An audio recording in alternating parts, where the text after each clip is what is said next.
नमस्कार सभी साथियों को स्वागत करता हूं सभी का इस YouTube चैनल पर जिसका नाम है स्टडी विद PN लोधा। साथियों, रीट 2000 पात्रता परीक्षा की विज्ञप्ति जारी हो चुकी है। 18 अप्रैल से आपके आवेदन हैं और उसके बाद में थर्ड ग्रेड का मुख्य पेपर आपके अक्टूबर माह में आयोजित होने वाला है। ये जानकारी आपको पता होगी। सेकंड ग्रेड की वैकेंसी निकल चुकी है, फर्स्ट ग्रेड की भी बहुत जल्द विज्ञप्ति आ जाएगी। तो निश्चित रूप से यही वो समय है जब आप अच्छी तैयारी करके अपना सिलेक्शन पा सकते हो।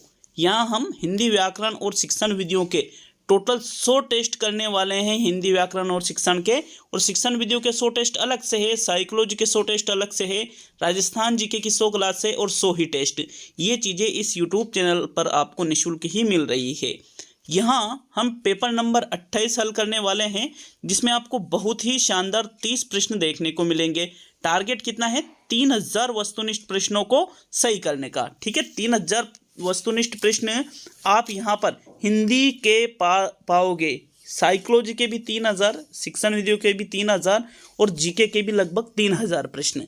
तो निश्चित रूप से आपकी बेटर तैयारी के लिए चैनल पर लगातार जुड़े रहिएगा और चैनल पर जो चीज़ें निःशुल्क मिल रही है उनका लाभ जरूर लीजिएगा। साथियों, शुरू करते हैं वीडियो को। एक एक प्रश्न को देखेंगे। आपके पहला प्रश्न, प्रश्न संख्या 1 क्या है? इनमें से कौन सा विकल्प संज्ञा से विशेषण बना हुआ है? तो देखो, संज्ञा से विशेषण की बात की जा रही है। लड़ाकू, बाहरी, तुम्हारा और भारतीय 4 शब्द है।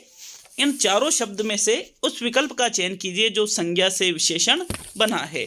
तो साथियों, प्रश्न संख्या 1 में आपके जो सही उत्तर है वो है विकल्प नंबर 4। चौथा विकल्प सही है।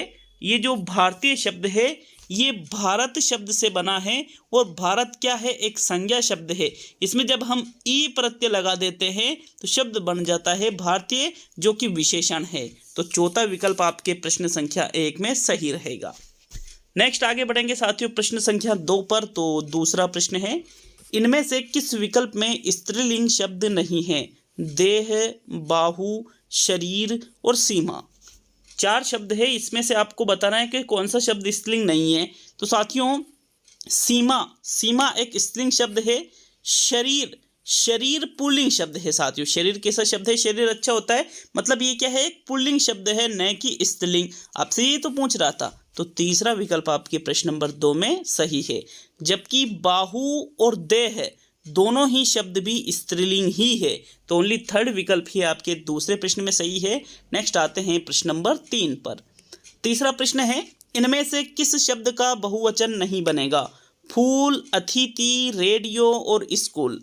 अगर हम बात करें बहुवचन नहीं बनेगा, साथियों, अतिथि का अतिथियों बहुवचन बन गया, रेडियो, फूल और स्कूल। तो बताइए, तीसरे प्रश्न में पहला, तीसरा या चौथा? साथियों, प्रश्न संख्या 3 में स्कूल का स्कूले हो सकता है या स्कूल्स हो सकता है, फूल का फूलो हो सकता है, लेकिन रेडियो का कोई बहुवचन नहीं बनेगा। यहाँ पर तीसरे प्रश्न में आपके तीसरा ही विकल्प सही है। देखिए, जो पात्रता परीक्षा आपके रीट की जुलाई माह में जो आयोजित होने वाली है, उसमें तो आपको न्यूनतम अंक जो योग्यता के लिए है वो ही अर्जित करने हैं। तो उसके लिए तो मैं आपको इस बात की गारंटी दे सकता हूं कि आप अगर इन टेस्ट सीरीज को भी लगातार अटेंड करते रहिए और बीच में भले आपने रीट के लिए कुछ नहीं पढ़ा तो भी आप आराम से इसके लिए पात्र हो जाओगे, बिल्कुल आराम से। लेकिन लगातार टेस्ट सीरीज को ज्वाइन करके रखिएगा। साथियों, प्रश्न नंबर 4 पे आते हैं। तो चौथा प्रश्न है, कागज का बहुवचन होगा? कागजात, कागजों, कागजें और इनमें से सभी। चौथा प्रश्न बहुत ही इंपॉर्टेंट है साथियों। इनमें से सभी पर अगर आप जा रहे हो तो आपका आंसर गलत हो जाता है। कागज का कागजे भी कभी नहीं सुना हमने। अब कागजात और कागजों, इन दोनों शब्दों में हम थोड़े कंफ्यूज हो जाते हैं। कागज जो शब्द है इसका बहुवचन कागजात नहीं होता है साथियों, कागजों होगा। क्या होगा? कागजों। एनसीईआरटी की जो कक्षा 9 से 12 तक की जो किताब है उसमें साफ साफ दे रखा है इस चीज़ को। दूसरा विकल्प आपके प्रश्न संख्या 4 में सही है। नेक्स्ट आगे बढ़ेंगे प्रश्न नंबर 5। साथियों, प्रश्न नंबर 5 है, मैं अभी मुख्य परीक्षा की तैयारी कर रहा हूँ। यह वाक्य जो है इसमें कौन सा काल प्रयुक्त हुआ है? सामान्य वर्तमान काल, अपूर्ण वर्तमान काल, पूर्ण वर्तमान काल और आसन्न वर्तमान काल। तो यहाँ पर देखिए, मैं अभी मुख्य परीक्षा की तैयारी कर रहा हूँ मतलब क्रिया वर्तमान में जारी है, और जहाँ पर क्रिया वर्तमान में जारी होती है वो अपूर्ण वर्तमान काल कहलाता है। अपूर्ण वर्तमान काल कौन से विकल्प में दे रखा है? दूसरे विकल्प में दे रखा है साथियों। तो पांचवें प्रश्न में आपके सेकंड विकल्प सही रहेगा। नेक्स्ट प्रश्न संख्या 6 पे आते हैं। तो चलिए छठा प्रश्न देखेंगे। तो साथियों प्रश्न संख्या 6 आपसे पूछ रहा है, इनमें से किस विकल्प में द्वंद्व समास नहीं है? धर्माधर्म, घर घर, रुपया पैसा और दाल रोटी। देखो द्वंद्व समास नहीं है ये पूछ रहा है साथियों।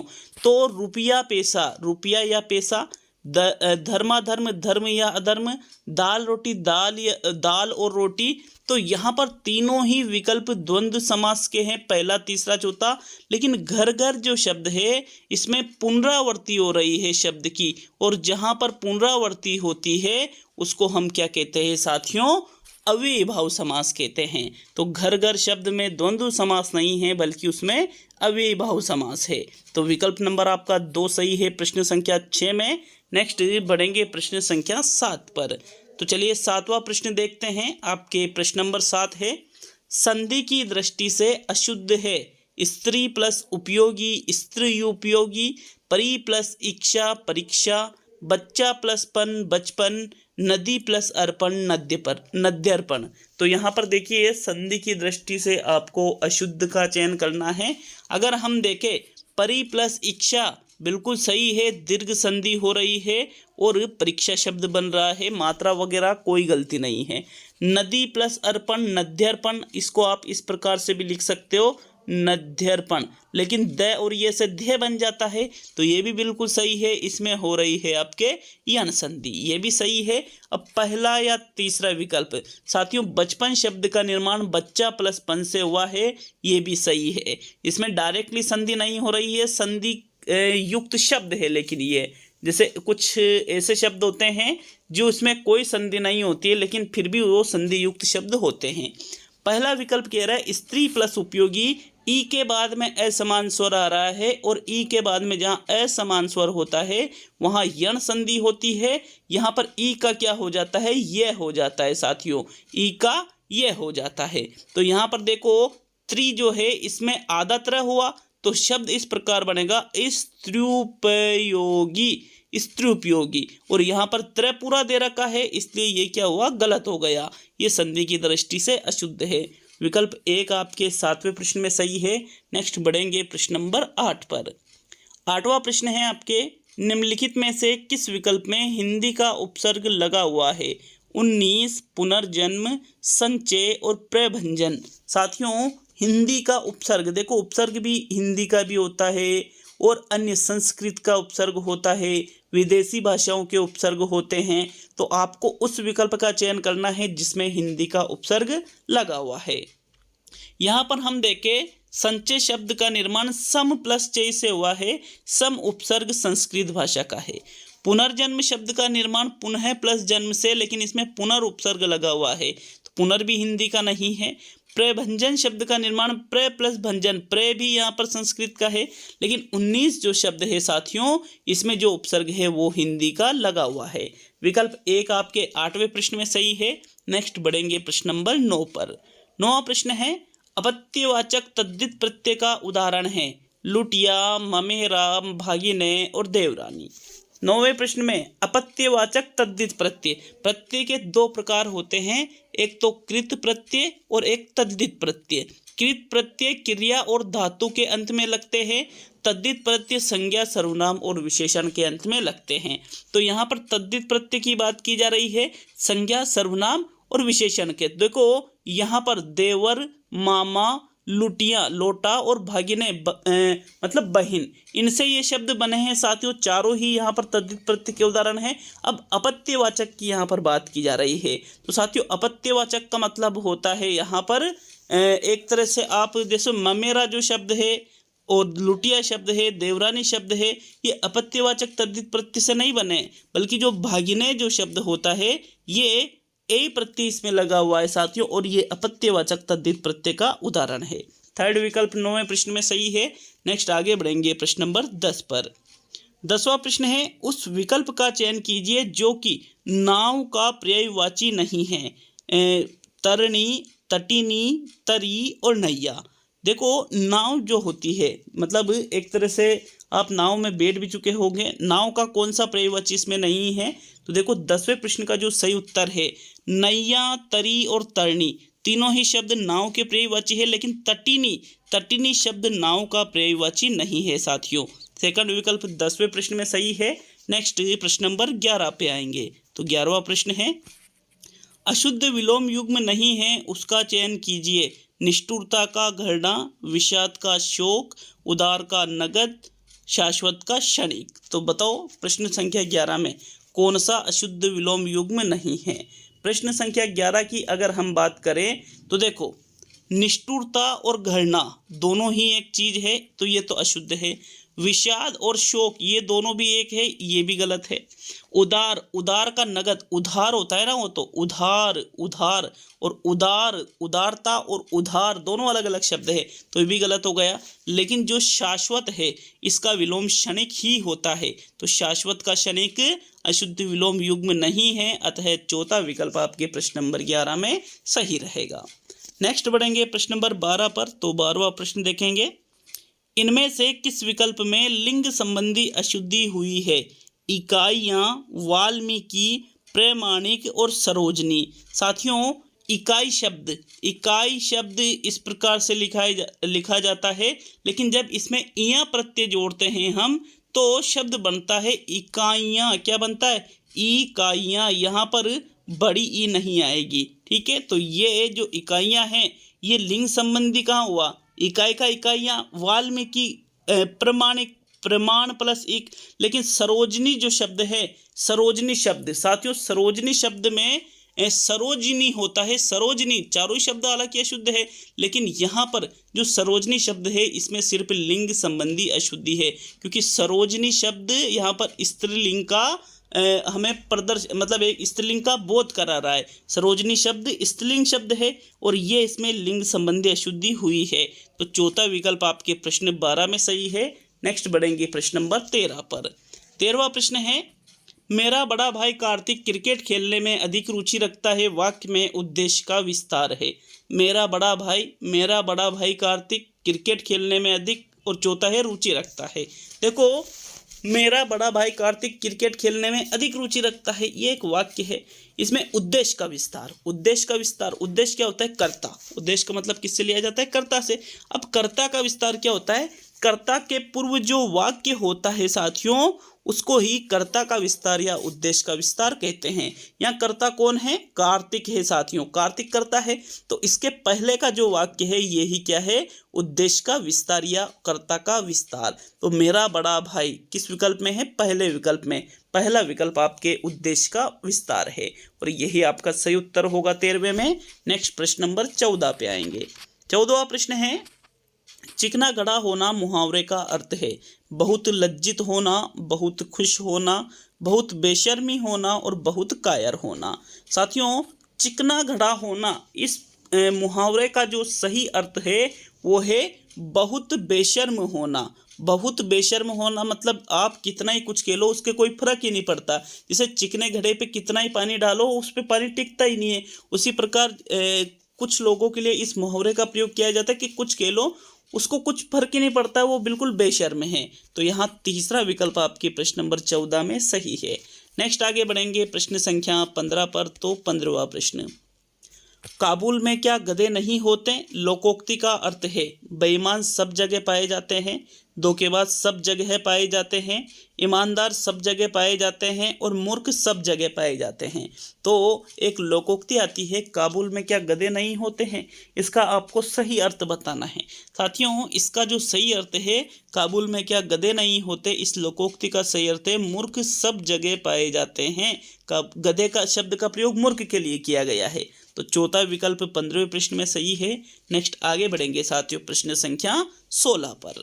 16वां प्रश्न देखते हैं। आपके प्रश्न संख्या 16 है, किस विधि या प्रणाली में शिक्षक कथावाचक का स्थान ग्रहण करते हुए प्रसंग की व्याख्या करता है? शब्दार्थ कथन विधि, व्याख्या विधि, व्यास विधि, समीक्षा विधि। इस प्रश्न को मैंने शिक्षण विधियों के पेपर में भी दिया था कि शिक्षक कथावाचक का स्थान ग्रहण करके प्रसंग की व्याख्या करता है, उसको व्यास विधि या भाष्य विधि के नाम से जाना जाता है। व्यास विधि कह दो या भाष्य विधि। थर्ड विकल्प आपके 16वें में सही है। नेक्स्ट प्रश्न नंबर 17 पे आएंगे। तो 17वां प्रश्न देखेंगे। इकाई किसी समस्या या योजना से संबंध जोड़ने वाली क्रियाओं की समग्रता या एकता को प्रकट करती है। इकाई विधि का यह कथन किसके द्वारा दिया गया है? मॉरिसन के द्वारा, हर्बर्ट के द्वारा, जॉन ड्यूवी के द्वारा और थॉमस एम रिस्क के द्वारा। साथियों 17वें प्रश्न में देखिएगा, इकाई से संबंधित उपरोक्त जो कथन कहा गया है इकाई योजना से संबंधित, ये थॉमस एम रिस्क का कथन है। चौथा विकल्प आपके 17वें प्रश्न में सही है। नेक्स्ट प्रश्न नंबर 18 पे आएंगे। तो आपके 18वां प्रश्न, ये देखिए 18वें प्रश्न को, समवाय विधि में शिक्षण होता है, सभी विषयों का समेकित ज्ञान होता है, गद्य पद्य शिक्षण के साथ व्याकरण शिक्षण कराया जाता है, उत्तम लेखकों की रचनाएं पढ़कर व्याकरण ज्ञान कराया जाता है और व्याकरण का अलग से सैद्धांतिक ज्ञान कराया जाता है। देखो अलग से सैद्धांतिक ज्ञान तो किस में कराया जाता है? आगमन विधि में कराते हैं, निगमन विधि में कराते हैं। सभी विषयों का एक साथ शिक्षण भी नहीं होता है, बल्कि इसमें जो व्याकरण का ज्ञान है साथियों, दूसरा या तीसरा विकल्प। तो इसका सही आंसर है गद्य पद्य शिक्षण के साथ व्याकरण शिक्षण कराया जाता है समवाय विधि में। 18वें प्रश्न में आपके दूसरा विकल्प सही रहेगा। नेक्स्ट बढ़ेंगे प्रश्न संख्या 19 पर। चलिए 19वां प्रश्न देखेंगे। देखो उत्तम लेखकों की रचनाएं पढ़कर व्याकरण ज्ञान कराना, ये भाषा संसर्ग में होता है। किसमें होता है? ये भाषा संसर्ग विधि में ऐसा होता है। तो 19वां प्रश्न है आपके, निम्नलिखित में से रचना शिक्षण की विधि नहीं है? प्रवचन विधि, निर्देशन विधि, प्रश्नोत्तर विधि और भाषा संसर्ग विधि। देखो रचना शिक्षण की यहाँ 3 विधियां हैं और एक विधि ऐसी है जिसका प्रयोग रचना शिक्षण में नहीं किया जाता है। तो प्रवचन के माध्यम से भी, प्रवचन विधि के माध्यम से भी, निर्देशन विधि के माध्यम से भी और प्रश्नोत्तर विधि के माध्यम से भी रचना शिक्षण करवाया जाता है, किंतु भाषा संसर्ग विधि के माध्यम से रचना शिक्षण नहीं बल्कि व्याकरण शिक्षण करवाया जाता है। क्या करवाया जाता है? व्याकरण शिक्षण। तो ये जो भाषा संसर्ग विधि है ये रचना शिक्षण की विधियों में नहीं आती है, इसलिए चौथा विकल्प आपके प्रश्न संख्या 19 में सही है। चलिए आगे बढ़ेंगे प्रश्न नंबर 20 पर। तो आपके 20वां प्रश्न, छात्रों में रटने की प्रवृत्ति किस विधि से शिक्षा देने से बढ़ती है? आगमन विधि से, निगमन विधि से, दृष्टांत विधि से और व्याख्यान विधि से। देखो रटने की प्रवृत्ति बढ़ने वाली बात की जा रही है कि भाई रटने की प्रवृत्ति बढ़ती है। अगर आप इस विधि से पढ़ाओगे तो बच्चों में रटने की प्रवृत्ति बढ़ेगी। साथियों 20वें प्रश्न में जो आपके सही उत्तर है, कौन सा विकल्प आपका सही रहेगा? आगमन में तो छात्र प्रयोग और उदाहरणों के माध्यम से सीखते हैं, इसमें समझा जाता है, रटा नहीं जाता है। दृष्टांत विधि में भी उदाहरण के माध्यम से सिखाया जाता है, ये भी आपका आंसर नहीं है। दूसरा या चौथा? तो साथियों सर्वाधिक रटने की प्रवृत्ति निगमन विधि से शिक्षा देने से बढ़ती है, क्योंकि निगमन विधि में पहले सूत्र या नियम कंठस्थ करवाए जाते हैं, रटवाए जाते हैं। अतः रटने की प्रवृत्ति निगमन विधि से होती है। तो सेकंड विकल्प आपके 20वें प्रश्न में सही है। नेक्स्ट आगे बढ़ेंगे साथियों प्रश्न नंबर 21 पर। 21वां प्रश्न देखते हैं। आपके प्रश्न नंबर 21 है, नीरस विषय को भी रोचक बनाकर प्रस्तुत किया जाता है, किस विधि में किया जाता है? व्याख्यान विधि में, कहानी विधि में, सूत्र विधि में और प्रदर्शन विधि में। देखो नीरस विषय मतलब बच्चे जिसमें रुचि नहीं ले रहे हैं, एक तरह से बोर टाइप हो रहे हैं बच्चे, तो उसको भी रोचक बना करके किस विधि में प्रस्तुत करते हैं? व्याख्यान में या सूत्र में नहीं करते हैं साथियों, कहानी या प्रदर्शन। कौन सा विकल्प सही करोगे 21वें प्रश्न में? तो आपके 21वें प्रश्न में जो सही उत्तर है, कहानी विधि में नीरस विषय वस्तु को भी रोचक बनाकर प्रस्तुत किया जाता है। सेकंड विकल्प आपके प्रश्न 21 में सही है। नेक्स्ट बढ़ते हैं प्रश्न संख्या 22 पर। तो 22वां प्रश्न देख लेते हैं। आपके प्रश्न नंबर 22, इनमें से कौन सा प्रयोजना विधि का गुण नहीं है? मनोवैज्ञानिक विधि है, प्रजातांत्रिक भावना का विकास करती है, समवाय के सिद्धांत द्वारा शिक्षण होता है और स्वेच्छाचारिता इसमें होती है। 22वें प्रश्न में बताइए, प्रयोजना विधि के 3 तो गुण दे रखे हैं, लेकिन एक ऐसा यहाँ पर गुण है जो प्रयोजना विधि के अंतर्गत नहीं आता है, या दोष भी आप उसको कह सकते हो। देखो प्रयोजना विधि करके सीखने पर आधारित है, बाल केंद्रित है और मनोवैज्ञानिक है। प्रजातांत्रिक भावना का विकास भी होता है, समवाय के सिद्धांत द्वारा भी शिक्षण इसमें दिया जाता है, किंतु स्वेच्छाचारिता मतलब खुद की इच्छा के अनुसार ऐसा नहीं होता है इसमें। तो विकल्प नंबर जो 4 है ये परियोजना विधि का गुण नहीं है। किसने दी थी परियोजना विधि? किलपेट्रिक ने दी थी, याद रखिएगा इसको भी आप, ठीक है। चलिए आगे बढ़ेंगे प्रश्न संख्या 23 पर। तो 23वां प्रश्न है आपके, सैनिक विधि का सूत्रपात निम्न में से किस देश में हुआ? फ्रांस में, जर्मनी में, चीन में और अमेरिका में। साथियों 23वें प्रश्न का जो सही उत्तर है सैनिक विधि का जो सूत्रपात मतलब इसका जो उद्भव है वो अमेरिका में हुआ था। कहाँ पर हुआ था? अमेरिका में। चौथा विकल्प आपके 23वें प्रश्न में बिल्कुल सही है। नेक्स्ट आगे बढ़ेंगे साथियों प्रश्न संख्या 24 पर। तो 24वां प्रश्न देख लेते हैं। निम्न में से भाषा प्रयोगशाला का आवश्यक उपकरण है? ध्वनि मुद्रण यंत्र है, संगणक है, श्रवण प्रकोष्ठ है और इनमें से सभी। तो देखो भाषा प्रयोगशाला में ध्वनि मुद्रण यंत्र भी होता है, संगणक मतलब कंप्यूटर भी होता है, श्रवण प्रकोष्ठ भी होता है जहाँ पर चीज़ों को सुना जाता है। तो साथियों ये जो सभी है विकल्प, जो सभी विकल्प दे रखे हैं ये भाषा प्रयोगशाला के आवश्यक उपकरण माने जाते हैं। तो अतः आपके चौथा विकल्प प्रश्न नंबर 24 में सही है, इनमें से सभी वाला। नेक्स्ट आगे बढ़ेंगे साथियों प्रश्न नंबर 25 पर। 25वां प्रश्न है आपके, भाषा प्रयोग की कुशलता संभव है भाषा की पाठ्यपुस्तक पढ़ने से, अधिक से अधिक भाषा प्रयोग करने से, भाषा सुनने से और साहित्य पढ़ने से। अब देखो चारों ही विकल्प आपको सही लग रहे होंगे, लेकिन ऐसी स्थिति में हमें सबसे जो बेस्ट होता है विकल्प उसका चयन करना पड़ता है। अब भाषा प्रयोग में आपको कुशलता लाना है, तो कुशलता लाने के लिए साथियों हमें अधिक से अधिक भाषा का प्रयोग करना चाहिए, इससे भाषा प्रयोग में कुशलता संभव हो पाती है। सेकंड विकल्प 25वें प्रश्न में सही है। देखो बातचीत करना, प्रयोग में लाना, अवसर प्रदान करना, ऐसी चीज़ें हमेशा सही होती है। याद रखिएगा कुछ चीज़ें पकड़ने वाली होती है कि यार आंसर कैसे निकाला जाता है। हालांकि कई बार हम इसमें गलती भी कर सकते हैं क्योंकि हमारा सोचने का नज़रिया सबका अलग अलग हो सकता है। चलिए आगे बढ़ेंगे प्रश्न नंबर 26 पर। तो आपके 26वां प्रश्न साथियों प्रश्न संख्या 26 को देखेंगे। आपके प्रश्न नंबर 26, वह मूल्यांकन जिसमें अध्यापक बालकों की प्रगति से अवगत रहता है और बालक भी सतत सावधान होकर वर्ष भर परिश्रम करता है, उसको हम क्या कहेंगे? उचित मूल्यांकन कहेंगे, सर्वांगीण मूल्यांकन कहेंगे, सतत समग्र मूल्यांकन कहेंगे या उद्देश्य आधारित मूल्यांकन कहेंगे? साथियों प्रश्न को समझिए, थोड़ा सा समझ लोगे तो आप आसानी से इसका उत्तर दे पाओगे। अध्यापक बालकों की प्रगति से अवगत रह रहा है, ठीक है, कि भाई बालक कितनी प्रगति कर रहे हैं, कितना सीख रहे हैं, किस क्षेत्र में कमजोर है, कौन सा क्षेत्र अच्छा हो चुका है। बालक भी सतत लगातार सावधान होकर वर्ष भर परिश्रम कर रहा है, तो मतलब ये चीज़ें लगातार चलने वाली है जिसको हम सतत एवं समग्र मूल्यांकन या CCE के नाम से जानते हैं। थर्ड विकल्प आपके 26 में सही है। नेक्स्ट प्रश्न नंबर 27 पे आएंगे। तो 27वां प्रश्न है आपके, किस छात्र ने कितना ज्ञान प्राप्त किया है इसका पता लगाया जाता है? शिक्षण विधियों द्वारा, निदानात्मक परीक्षण द्वारा, उपचारात्मक परीक्षण द्वारा और निष्पत्ति परीक्षण द्वारा। अब कितना ज्ञान प्राप्त किया है किस छात्र ने, इसका प्रयोग हम निदान से नहीं लगाते क्योंकि निदान से तो छात्र की कमियों को देखा जाता है कि छात्र में क्या क्या कमियां हैं, ठीक है, कौन कौन सी कमियां हैं सीखने में। उपचारात्मक परीक्षण द्वारा उनको दूर किया जाता है, लेकिन कितना ज्ञान प्राप्त किया है इस चीज़ के लिए हमें निष्पत्ति परीक्षण या उपलब्धि परीक्षण का आयोजन करना पड़ता है।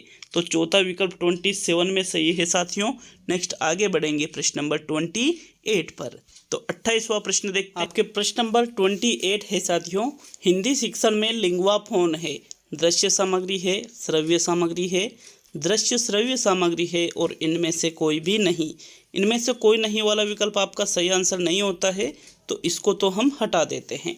जो लिंगुआ फोन है ये दृश्य सामग्री भी नहीं है, ना ही दृश्य श्रव्य है, बल्कि ये सिर्फ श्रव्य सामग्री है जिसमें सिर्फ हमें सुनाई देता है। तो विकल्प नंबर आपका 2 सही है प्रश्न नंबर 28 में। नेक्स्ट आगे बढ़ेंगे साथियों आज के सेकंड लास्ट मतलब 29वें प्रश्न की ओर। साथियों आपके सेकंड लास्ट मतलब 29वां प्रश्न है, छात्रों को अपनी मातृभाषा में बोलने का अवसर प्रदान करना चाहिए ताकि, पहला विकल्प है छात्र अपने आप को कमजोर न समझे, छात्र अपनी निजी कठिनाइयाँ बता सके, दूसरा विकल्प, तीसरा विकल्प है छात्र अपना गृह कार्य आसानी से कर सके और चौथा विकल्प है छात्रों के लिए अधिगम प्रक्रिया सरल एवं सहज हो। तो देखो, मातृभाषा मतलब है जिस भाषा को उसने शुरू से सीखा है, जिस भाषा को उसके घर वाले बोलते हैं, जिस परिवेश में वो रह रहा था उस परिवेश में सभी लोग वही भाषा बोलते हैं और वो भी बहुत अच्छी तरह से उस भाषा को बोलना और समझना जानता है। यदि हम छात्रों को मातृभाषा बोलने का अवसर प्रदान करते हैं तो साथियों उससे क्या होगा, छात्रों के लिए अधिगम प्रक्रिया सरल एवं सहज हो जाएगी। वो चीज़ें आसानी से सीख सकेंगे उनकी मातृभाषा में। तो विकल्प नंबर आपका 4 सही है 29वें प्रश्न में। अब आज का अंतिम और 30वां प्रश्न। देखो, इतने सारे टेस्ट आपके लिए लेकर आ रहा हूँ, सब कुछ हो रहा है, बस एक चीज़ की कमी है कि आप वीडियो को लाइक और शेयर नहीं करते हो साथियों। तो लाइक शेयर कीजिएगा, कमेंट कीजिए कितने प्रश्न सही हो रहे हैं, और किसी प्रश्न में कोई त्रुटि नज़र आती है तो निश्चित रूप से उसके लिए भी आप जरूर कमेंट करें। देखिए, अंतिम और 30वां प्रश्न देख लेते हैं। बोलने के लिए आवश्यक तत्व होते हैं कल्पनाशीलता, अर्थ ग्रहण, भाव एवं विचार और स्वर एवं व्यंजन। कौन से विकल्प को सही करोगे? बोलने के लिए आवश्यक तत्व किसको मानोगे? मोस्ट इंपोर्टेंट क्वेश्चन है ये, आप इसको कठिन टाइप का क्वेश्चन भी कह सकते हो साथियों। 30वें प्रश्न में देखो, बोलने के लिए आवश्यक तत्व जिनको माना गया है वो है भाव एवं विचार। आपके भाव, आपके विचार, ये बोलने के लिए सबसे आवश्यक तत्व माने जाते हैं। हालांकि सबकी जरूरत पड़ती है, लेकिन सबसे आवश्यक तत्व है आपके भाव और आपके विचार। तीसरा विकल्प सही है साथियों प्रश्न संख्या 30 में। तो यह आज का टेस्ट पूरा हुआ। मिलते हैं अगले वीडियो में। राजस्थान जीके की आपके लगातार क्लासें आपको मिलती रहेगी। हो सकता है अभी कुछ पेपर और 1-2 पेपर और है तो उसमें आपको हो सकता है 1-2 दिन का गैप मिल जाए। बाकी रेगुलरली आपको राजस्थान जीके की क्लासें first grade, second grade, third grade मुख्य पेपर और रीट 2022 पात्रता परीक्षा सभी के लिए मिलने वाली है साथियों। मिलते हैं अगले वीडियो में।